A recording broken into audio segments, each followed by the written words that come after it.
السلام علیکم ورحمۃ اللہ وبرکاتہ۔ اللہم صلی علی محمد وعلی آل محمد کما صلیت علی ابراہیم وعلی آل ابراہیم انک حمید مجید۔ اللہم بارک علی محمد وعلی آل محمد کما بارکت علی ابراہیم وعلی آل ابراہیم انک حمید مجید۔ جیسا کہ ہم جانتے ہیں کہ تمام انسانیت نے فنا ہونا ہے اور موت ایک بڑی حقیقت ہے جس کا انکار کوئی نہیں کر سکتا۔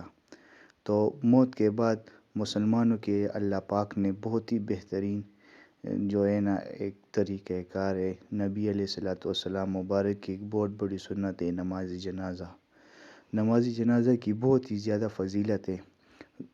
جو شخص نماز جنازہ میں شریک ہو کر نماز جنازہ پڑھے اسے 1 قرۃ ثواب ملتا ہے، اور جو میت کی تدفین تک وہاں موجود رہے اسے 2 قرۃ ثواب ملتے ہیں۔ 1 قرۃ 2 بڑے بڑے پہاڑوں کے برابر ہوتا ہے۔ تو ہم سب کو چاہیے کہ ہم نماز جنازہ میں شرکت کریں، اور اگر ہو سکے تو تدفین تک وہاں رکے رہے۔ نماز جنازہ کا طریقہ اس طرح سے کہ نماز جنازہ میں 4 تکبیرات ہوتی ہے۔ سب سے پہلے تکبیر کے بعد ثنا پڑھی جاتی ہے، پھر درود شریف پڑھا جاتا ہے، پھر دعا پڑھی جاتی ہے۔ یہ دعائیں جو ہیں مختلف ہے، بالغ لڑکے لڑکی کے لیے، مرد اور عورت کے لیے جو ہے مختلف ہے۔ پھر چوتھی تکبیر، پھر دونوں طرف جو ہے نا سلام پھیر دیا جاتا ہے۔ تو سب سے پہلے تکبیر کے بعد ثنا پڑھی جاتی ہے، سبحانک اللہم وبحمدک وتبارک اسمک وتعالی جدک وجل ثناؤک ولا الہ غیرک۔ دوسرا تکبیر، پھر دوسرے تکبیر کے بعد درود شریف پڑھا جاتا ہے، اللہم صلی علی محمد وعلی آل محمد کما صلیت وسلمت وبارکت ورحمت وترحمت علی ابراہیم وعلی آل ابراہیم انک حمید مجید۔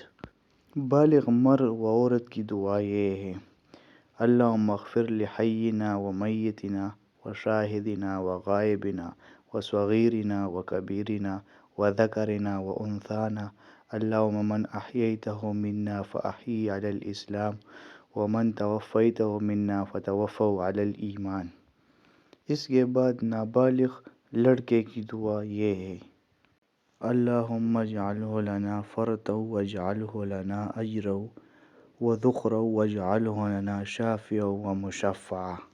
اور نابالغ لڑکی کی دعا یہ ہے، اللہم اجعلہا لنا فرطا واجعلہا لنا اجرا وذخرا واجعلہا لنا شافعة ومشفعة۔